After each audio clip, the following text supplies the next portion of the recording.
My father looked me dead in the eyes and said, "Crystal, I won't walk you down the aisle.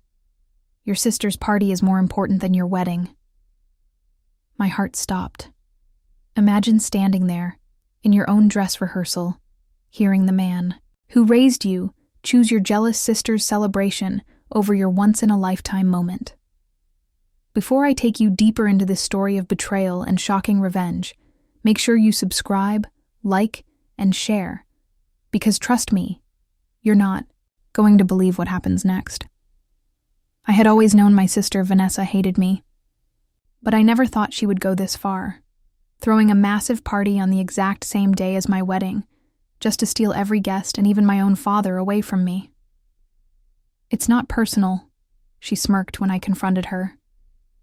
"I just want people to remember my night, not yours." The venom in her words burned more than the rejection itself. My father backed her up. "Crystal, you'll understand someday. Vanessa deserves the spotlight for once." For once, I had spent my whole life shrinking myself just to make Vanessa feel bigger. And now, on the one day that was supposed to be mine, they both humiliated me like I was nothing. But what Vanessa didn't know, what my father didn't know, was that I had been keeping a secret. A secret so powerful that by the time my wedding day came, their smirks would vanish, and every person who mocked me would be left speechless. And the first clue of that secret? It was hidden inside the velvet box I had slipped into my bag that very night. When I opened that velvet box later that night, my hands shook, not from fear, but from excitement. Inside was a contract worth more than every dollar Vanessa and my father had ever flaunted combined. Months of silence, long nights, and sacrifices had paid off. I had built a company in secret. And just last week, a major investor signed a deal that would change my life forever. I remembered Vanessa's mocking voice. "Crystal can't even afford her own wedding shoes." She didn't know that the shoes I picked weren't about price.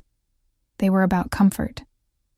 Because unlike her, I didn't need to flash labels to prove my worth. I was building something real. 2 days before the wedding, I overheard my mom whispering to my aunt on the phone. "Honestly, I don't even know if guests will show up. Most of them are going to Vanessa's party."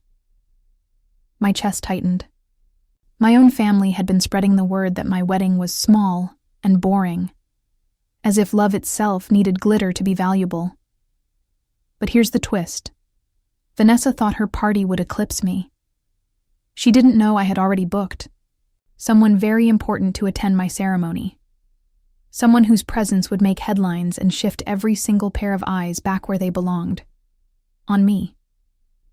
And when my father walked into my room one last time before the wedding, saying coldly, "Don't expect me to come. I'll be at your sister's," I didn't cry. I just smiled and said, "Dad, you might regret that decision more than anything in your life." Because the moment I stepped out in my gown, the guest they never expected was already on their way. The church was quiet at first, almost too quiet. Half the pews were empty, and I knew exactly why. Vanessa's party had sucked the air out of the room. Whispers traveled like wildfire. Even her own dad didn't show up. How embarrassing. My bridesmaids kept glancing at me nervously, expecting me to break down. But instead, I held my chin high, because I knew what was coming. And then, the doors swung open. Gasps echoed through the room as a familiar figure stepped inside. It wasn't just any guest. It was Mr. Harrison, one of the wealthiest business moguls in the state. The same man who had invested millions into my startup, and who happened to be one of my closest mentors. Cameras started flashing instantly. People who had been ready to pity me suddenly leaned forward, their jaws dropping. I caught sight of Vanessa's best friend in the back row, frantically texting. No doubt she was warning Vanessa that something was happening here, something much bigger than her party tricks. Mr. Harrison walked straight up to me, shook my hand in front of everyone, and said loudly enough for the whole church to hear, "Congratulations, Crystal. I'm honored to stand by the woman who just signed the deal of the year." The silence that followed was priceless. Every single person's face shifted from pity to shock. But the real moment came when my father's cousin, who had ditched my ceremony for Vanessa's party, called someone on speakerphone. His voice trembled. "You need to come here now. You don't understand. Crystal's wedding is where everyone important is." And just like that, Vanessa's party began to crumble before it even started. But that was only the beginning of their downfall, because the surprise I had prepared for the reception would destroy their arrogance completely. By the time I arrived at the reception hall, the energy had completely shifted. The same relatives who ignored my invitations were now rushing in, pretending they had been there all along. Vanessa's party had lost half its guests in under an hour, and I could almost picture her fuming in her expensive dress, realizing the spotlight was slipping through her fingers. But I wasn't done. Yet, my secret weapon was about to change everything. As the music faded and the lights dimmed, the giant projector screen behind me flickered on. A video began to play.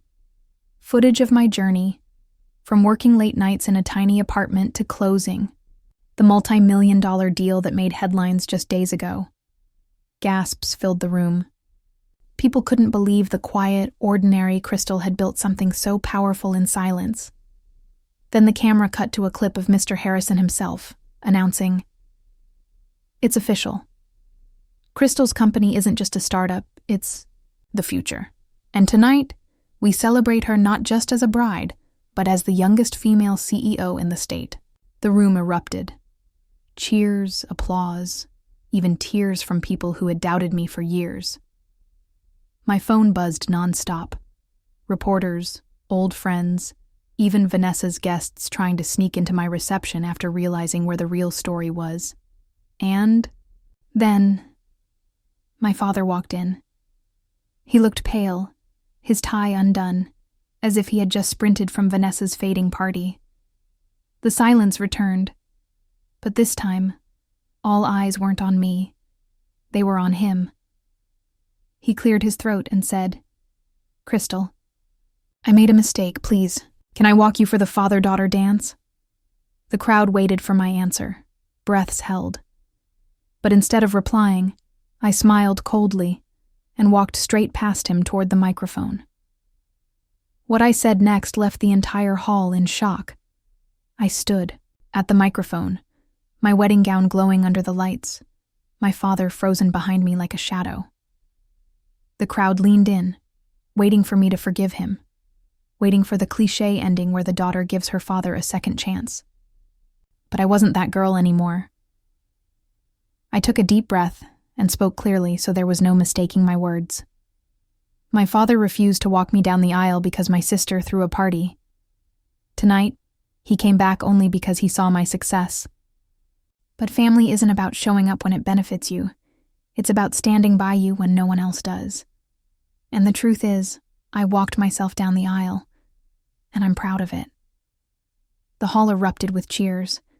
Some people even stood, clapping loudly, while my father's face turned crimson. He tried to speak, but the applause drowned him out. For the first time, he wasn't in control. He was just another man who underestimated me. I looked at Vanessa's empty seat, imagining her sitting in her failed party with half the guests gone, watching her perfect plan collapse. My lips curved into a smile. She wanted to humiliate me, but instead, I had risen higher than she ever could. When the father-daughter dance began, I didn't wait for my dad. I turned to Mr. Harrison, the man who had believed in me when my own blood didn't, and said, "Would you do me the honor?" He smiled, took my hand, and the two of us danced while the cameras flashed and the crowd cheered louder than ever. That night, I didn't just gain a husband. I gained respect, power, and freedom. My family's betrayal had pushed me lower than I'd ever been, but it also gave me the strength to rise higher than they could ever reach. And as I looked around at the room full of people celebrating me, I realized something unforgettable. Sometimes the sweetest revenge is not proving them wrong. It's showing them you never needed them in the first place.